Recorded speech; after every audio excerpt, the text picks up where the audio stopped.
अब हम एक्सरसाइज 4.4 के बारे में मैं थोड़ा थोड़ा सा आपको बता देता हूँ। अदरवाइज आप इस एक्सरसाइज को माइनर और कोफैक्टर निकालने की बातें ये खुद कर सकते हैं। Right minor and cofactor of the element of the following determinants. जैसे ये दो क्वेश्चंस हैं 2/2 के, पहले क्वेश्चंस के दो पार्ट्स हैं। तो इसमें फर्स्ट क्वेश्चंस में हमने ये देखो डिटर्मिनेंट लिखा 2/2 का। माइनर ऑफ द, मैंने समझाए थे थोड़ी देर पहले वीडियो में, माइनर ऑफ एलिमेंट 2 M11। आपको मालूम है कि इसमें ये कैंसिल हुआ, ये कैंसिल 3 आ जाएगा माइनर। इसके बाद माइनर ऑफ एलिमेंट -4, इसका माइनर निकालना है, ये कैंसिल 0 हमारे पास M12 आया। इसके बाद माइनर ऑफ एलिमेंट 0 की बात करें तो ये कैंसिल -4 माइनर आ गया।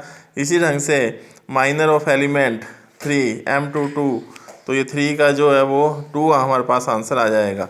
इसी ढंग से मैंने साइड में यहाँ कोफैक्टर निकाल दिए। A11 -1 आपको बताया था मैंने I+J, तो 1+1 M11 जो माइनर यहाँ निकला है वो लिख देंगे। और उस ढंग से कोफैक्टर सारे A12 -1 1+2 M12 -1 का क्यूब इंटू M12 0 है, ये आपको पता है, और इंटू 0 0 होगा। इस ढंग से ये सारे कोफैक्टर निकाल लिए जाएंगे। तो A21 -1 2+1 M21 यहाँ से भी निकाल सकते हैं। M21 ये देखो, ये कैंसिल -4, ये -4 लिखा, माइनस इंटू -4 4 आ जाएगा। A22 में ये कैंसिल 2 है, तो -1 2+2 M22, तो ये देखो 2 लिखा, और -1 का 4 पॉजिटिव होता है और 2 हमारे पास आंसर आ गया। इसी ढंग से ये सेकंड पार्ट भी बिल्कुल सेम ऐसे ही, माइनर और कोफैक्टर। ये थोड़ा मैंने अलग माइनर पहले निकाल दिए, फिर कोफैक्टर निकाल दिए हैं। इसका सॉल्यूशंस भी मैंने आपको भेज दिए हैं। अब 3/3 क्वेश्चन नंबर सेकंड का फर्स्ट पार्ट है। इसमें देखो ये डिटर्मिनेंट है 3/3 का। इसमें M11 M12 M13, फिर M21 M22 23 31 32 33 सारों के माइनर निकालने हैं। तो मैं 1 2 बताता हूँ, बाकी आप उसी ढंग से कर लेना। तो माइनर ऑफ एलिमेंट 1, सबसे पहले इसका, तो ये कैंसिल देखो 1 0 0 1 1 0 0 1 1 -0, यानी 1 हमारे पास माइनर आ गया। फिर M12 ये है हमारे पास, तो माइनर ऑफ एलिमेंट 0, ये कैंसिल, तो हमारे पास ये आया 0 0 0 1, और ये 1 0 -0 0 M12 0 आ गया। इसी ढंग से ऐसे सारे माइनर हम निकाल लेंगे।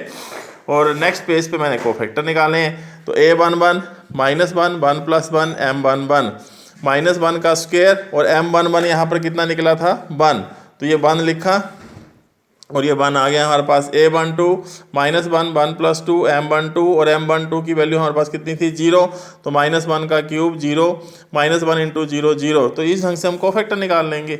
और इसी ढंग से सेकंड पार्ट भी बिल्कुल सेम ऐसा ही है। थर्ड क्वेश्चन, सेकंड में भी माइनर कोफैक्टर सभी एलिमेंट्स के निकालने हैं। तो आपके 4.4 एक्सरसाइज के माइनर और कोफैक्टर सारे निकालने हैं, दो क्वेश्चंस में। और क्वेश्चन नंबर थर्ड में लिखा है using cofactor of elements of second row evaluate determinant, यानी कोफैक्टर यूज करने और सेकंड रो यूज करनी और डिटर्मिनेंट सॉल्व करना है। अगर इसके डिटर्मिनेंट की बात करते तो आपको याद है डिटर्मिनेंट कैसे सॉल्व करेंगे। सेकंड रो से 2 लिखते, और फिर डिटर्मिनेंट 2 लिखते, फिर डिटर्मिनेंट लगाते, फिर 0 लिखते। आपको पता है positive negative positive negative positive negative positive negative, फिर पॉजिटिव फिर नेगेटिव, तो ये माइनस ऐसे नेगेटिव आता, फिर ऐसे करके हमने सारा ये निकालना था। तो इसमें डिटर्मिनेंट सॉल्व करना था सेकंड रो से, लेकिन यहाँ कोफैक्टर निकालेंगे पहले। तो A21 लिखा है using cofactor of element of second row, यानी सेकंड रो के कोफैक्टर निकालने हैं। तो A21 -1 2+1, ये देखो ये कैंसिल 3A23, तो ये -1 का क्यूब, और 9 माइनस कितना है 16 -1, और ये -7, और कितना आ गया 7। फिर A22 निकालेंगे -1 2+2, और ये सारा कैंसिल 5 8 1 3, यानी 15 -8 7 आया, और -1⁴ पॉजिटिव होता है, पॉजिटिव इंटू 7 पॉजिटिव 1 इंटू +7 के मल्टीप्लाई करके 7 आ जाएगा। A23 हमारे पास 1 है, तो ये सारा कैंसिल, ये कैंसिल 5 3 2 0, देखो 5 3, ये देखो ये सारी कैंसिल, ये बीच वाली सारी कैंसिल, तो 5 3 1 2 सॉरी, तो 5 3 1 2, यानी 10 -3 -1/5 नेगेटिव होगा और 10 - 3 7 होगा, -7 हमारे पास आ गया। ठीक है, अब हमारे पास यहाँ कोफैक्टर सारे निकल चुके हैं सेकंड रो के। अब हमें ये मालूम है formula, as we know that ये डिटर्मिनेंट है। डिटर्मिनेंट कैसे फाइंड करते हैं? Sum of the product of the element of any row, sum of the product of element of any row और column with their corresponding cofactors, यानी A21 multiply होगा cofactor के साथ। ये 2 जो था वो क्या था? A21 था। 2 जो था वो A21 था, A22 था, A23 था स्मॉल में।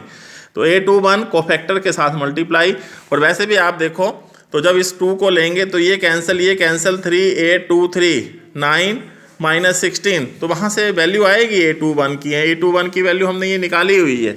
तो यहाँ पर A21 कैपिटल A21 ये कोफैक्टर है, ये एलिमेंट्स है, और A22 cofactor A22, A23 cofactor A23, इनका सम जो होता है उस ढंग से इसे की हम डिटर्मिनेंट वैल्यू फाइंड कर सकते हैं।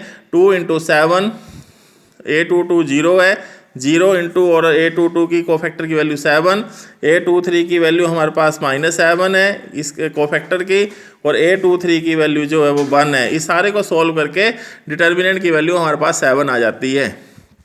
तो बड़ा आसान सा काम है। नेक्स्ट क्वेश्चन हमारे पास है, इसको मैंने अभी किया नहीं है। Using cofactor of element of third column, third column use करना है और इवेल्युएट करना है डिटर्मिनेंट को। आप खुद भी कर सकते हैं, लेकिन नीचे कैलकुलेशंस है, इसका सॉल्यूशंस मैं आपको भेज दूंगा। इसमें थर्ड कॉलम लेना है, तो ये फर्स्ट कॉलम है, ये सेकंड कॉलम है, ये थर्ड कॉलम है। अब थर्ड कॉलम के कोफैक्टर निकालने हैं, तो कोफैक्टर थर्ड कॉलम के क्या क्या हुए बेटा? A11, A12, A13। तो यहाँ देखो A13 cofactor of element by Z का कोफैक्टर निकालना है। -1 1 + 3 और ये कैंसल 1/1Z, तो ये बन गया Z - Y, यानी A13 की वैल्यू Z - Y आई। इसी ढंग से ये 13 था, फिर ये 21 था, 22 था, 23 निकालेंगे। देखो 23 निकाल रहे हैं, 23 निकाल लिया। इसी ढंग से फिर 23 31 32 33 निकालेंगे, A33 निकालेंगे। और उसी ढंग से जैसे ये लिखा है उसी ढंग से यहाँ पर ये वाली लाइन लिखकर ऐसे सीक्वेंसेस यहाँ बनाएंगे। मैं इसका सॉल्यूशंस आपको भेज दूंगा, उसके बाद कैलकुलेशंस होगी। और ये हमारा माइनर एंड कोफैक्टर आज ख़त्म हो जाता है।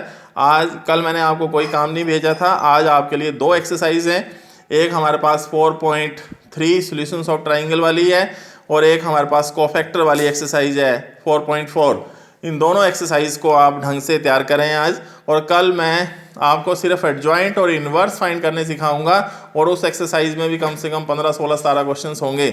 तो वो सारे आपको खुद ही करने होंगे। मैंने तो कल आपको तरीका बताना है कि एडजॉइंट कैसे निकालते हैं, इन्वर्स कैसे निकालते हैं, और उसके बाद हम चल पड़ेंगे 4.6 एक्सरसाइज की तरफ। 4.6 एक्सरसाइज से 6 नंबर का क्वेश्चन आता है, मैंने पहले बताया। और 4.2 एक्सरसाइज फिर मैं आपको प्रॉपर्टी लिखवाना स्टार्ट करूँगा ऑपरेशंस के बारे में, और 4.2 एक्सरसाइज हम सॉल्व करेंगे। साथ में ही हम 4.2 के मैं आपको रोज़ के 2 या 3 क्वेश्चंस करवाया करूँगा। साथ में हम कोई नया टॉपिक साथ में ऐड करेंगे, जिसमें हम 10 12 क्वेश्चन उसके स्टार्ट करेंगे, और ये 4.2 के एक 2 क्वेश्चन स्टार्ट करेंगे। तो ओके, थैंक यू।